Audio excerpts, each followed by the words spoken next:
नमस्कार। आज हम बात करने वाले हैं भारत के समुद्री रास्ते की खोज के बारे में। लेकिन रुकिए, ये कहानी सिर्फ एक सफर की नहीं है। नए नए इसमें महत्वाकांक्षाएं हैं, जबरदस्त गलतियां हैं और कुछ ऐसे मोड़ हैं कि सुन के मजा आ जाएगा। तो चलिए साथ मिलकर इस दिलचस्प किस्से की परतें खोलते हैं। तो सबसे बड़ा सवाल, भारत तक का समुद्री रास्ता आखिर खोजा किसने? अब इसका जवाब उतना सीधा साधा नहीं है जितना किताबों में लगता है। और मजे की बात तो यह है कि इसकी कहानी उस आदमी से शुरू होती है जो भारत खोजने तो निकला, पर पहुंच कहीं और ही गया। तो कहानी की शुरुआत होती है एक बहुत बहुत बड़ी गलतफहमी से। एक ऐसी गलतफहमी जिसने सही मायनों में दुनिया का नक्शा ही बदल के रख दिया। अच्छा, उस दौर में था क्या कि यूरोप के जो बड़े बड़े देश थे, जैसे कि स्पेन, वो सब भारत पहुंचने के लिए एक समुद्री रास्ता खोजने को बेताब थे। अब सवाल है क्यों? वजह थी मसाले, भारत के कीमती मसाले। देखिए, जमीन का जो रास्ता था वो बहुत लंबा, खतरनाक और मुश्किल था, तो सबको एक शॉर्टकट चाहिए था, समुद्र के रास्ते। तो साल था 1492। क्रिस्टोफर कोलंबस साहब निकले अपनी नाव लेकर पश्चिम की तरफ। वो जाके उतरे अमेरिका के तट पर। लेकिन उनको पूरा का पूरा यकीन था कि अरे वाह, भारत पहुंच गए। और मजे की बात सुनिए, 1-2 साल नहीं बल्कि लगभग 15 से 20 साल तक पूरी दुनिया यही मानती रही कि हाँ भाई, कोलंबस ने भारत खोज लिया है। कमाल है ना? और इसी एक गलतफहमी का नतीजा ये हुआ कि अमेरिका के जो मूल निवासी थे उन्हें रेड इंडियन कहा जाने लगा। उनके हिसाब से लॉजिक सिंपल था, हम इंडिया में हैं तो ये इंडियंस हुए, और इनकी त्वचा का रंग जरा लालिमा लिए हुए हैं, तो चलो इन्हें रेड इंडियन बुलाते हैं। बस इतनी सी बात थी। तो इस पूरे कन्फ्यूजन के चक्कर में हुआ ये कि दुनिया के नक्शे पर दो दो इंडीज बन गए। जो असली वाला भारत था और उसके आसपास के मसाले वाले द्वीप, उन्हें कहा गया ईस्ट इंडीज।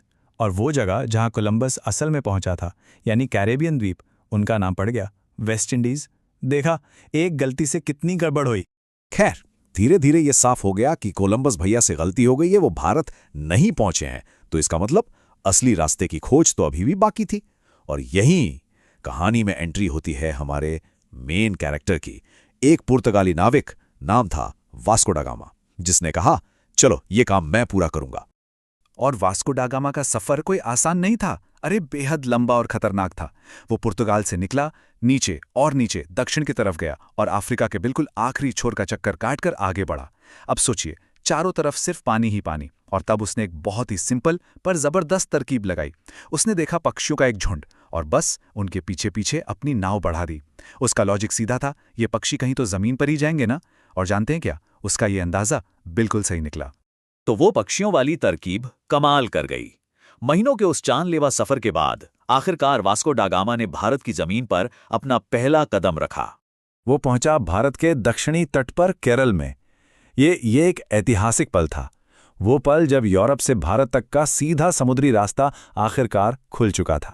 और जब वो वहां पहुंचा ना, तो उसका जो वेलकम हुआ वो तो देखने लायक था। वहां के जो लोकल राजा थे, जमोरिन, उन्होंने वास्को डा गामा का इतना जबरदस्त स्वागत किया कि ऐसा कहा जाता है उसकी इज्जत एकदम दामाद की तरह हुई। अरे सोचकर देखिए, दामाद की तरह कितनी ज्यादा गर्मजोशी से स्वागत किया गया होगा। लेकिन देखिए, वास्को डी गामा इतनी दूर सिर्फ मेहमान नवाजी के लिए तो नहीं आया था। उसका असली मकसद, असली इनाम कुछ और था, और वो था मसाला। जी हाँ, स्पाइसेस। उसने राजा से साफ साफ कहा कि उसे तो बस मसालों से भरा हुआ एक पूरा जहाज चाहिए।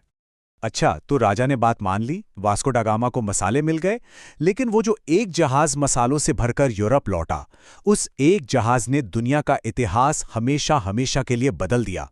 जैसे ही वो वापस पहुंचा, यूरोप में एक नई रेस, एक नई होड़ शुरू हो गई, मसालों की होड़। यूरोप में तो जैसे तहलका मच गया, हल्ला हो गया। हर कोई ये सुनकर जैसे पागल ही हो गया कि भाई, पुर्तगाल ने भारत का समुद्री रास्ता खोज लिया है और वहां से मसालों का पूरा खजाना भर के ले आया है। और बस यहीं से एक नई दौड़ शुरू हुई। जैसे ही सबने पुर्तगाल की ये कामयाबी देखी, स्पेन, फ्रांस, ब्रिटेन, यूरोप की जितनी भी बड़ी बड़ी ताकतें थीं, सबकी सब भारत पहुंचने की इस होड़ में कूद पड़ी। सबको अपना हिस्सा चाहिए था। तो आखिर में एक सवाल सोचना तो बनता है, क्या ये सिर्फ एक रास्ते की खोज थी, या फिर ये एक बिल्कुल नए ग्लोबल दौर की शुरुआत थी? एक ऐसा दौर जिसने हमारी दुनिया को हमेशा के लिए बदल कर रख दिया। सोचिएगा जरूर इस बारे में।